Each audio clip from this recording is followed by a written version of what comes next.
કલ્પના કરો, એક હસતા રમતા ગામની. રાત્રે લોકો શાંતિથી સૂતા ખરા, પણ સવારે આખું ગામ નિર્જન હતું. આ છે રાજસ્થાનનું પુલધરા, જે 2 સદીઓથી એક ભેદી સન્નાટામાં કેદ છે. એક જ રાત્રે હજારો લોકો પોતાની પૂર્વજોની જમીન અને ઘરબાર છોડીને રહસ્યમય રીતે અદૃશ્ય થઈ ગયા. ઘરોમાં ચૂલા પર રસોઈ અને કિંમતી સામાન એમ જ પડ્યો હતો, પણ ત્યાં કોઈ માણસનો અંશ સુદ્ધા નહોતો. કુલધરા માનવ ઇતિહાસનો એક એવો વણુકેલો કોયડો છે, જ્યાં સદીઓ પછી પણ દરેક ભૌતિક પુરાવા કોઈ ચોક્કસ જવાબ આપી શકતા નથી. આ પથ્થરો સાક્ષી છે એ ભવ્ય ભૂતકાળના, જે એક જ રાતના નિર્ણયમાં ખંડેરમાં ફેરવાઈ ગયો. જરા વિચારો, હજારો લોકો રણની આ રેતીમાં કોઈને જાણ કર્યા વગર રંતોરાત કેવી રીતે ઓગળી શકે? આટલી મોટી વસ્તીના પલાયન માટે જે સંસાધનો અને રસ્તો જોઈએ, તેનો કોઈ જ પુરાવો ઇતિહાસમાં નોંધાયો નથી. પણ સાચું રહસ્ય હવે શરૂ થાય છે.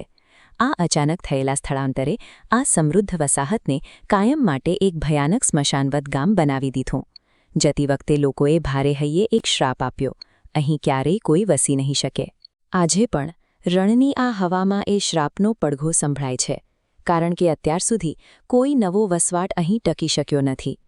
જેણે પણ અહીં રાત રોકાઈને ઘર વસાવવાની કોશિશ કરી, તેમની સાથે થયેલી અણધારી ઘટનાઓએ સૌને ડરાવી દીધા છે.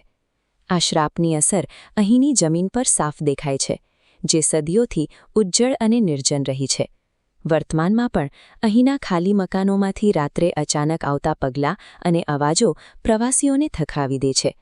પેરાનોર્મલ નિષ્ણાતોના સેન્સર્સમાં અહીં વારંવાર અચાનક બદલાતા તાપમાન અને અગમ્ય ઇલેક્ટ્રોમેગ્નેટિક તરંગો નોંધાયા છે, જેનો કોઈ દેખીતો સ્ત્રોત મળતો નથી. આ અસ્પષ્ટ ગતિવિધિઓને કારણે જ સરકારે સૂર્યાસ્ત પછી અહીં પ્રવેશવા પર કડક પ્રતિબંધ લાદ્યો છે. ટેકનોલોજીના આ યુગમાં પણ કુલધરાના આ પડછાયાઓ અને અવાજો એક એવો ભય છે, જેને કોઈ વિજ્ઞાન સમજાવી શક્યું નથી.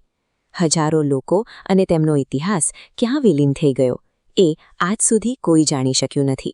જો આજે રાત્રે તમને આ શ્રાપિત ગામમાં એકલા છોડી દેવામાં આવે, તો શું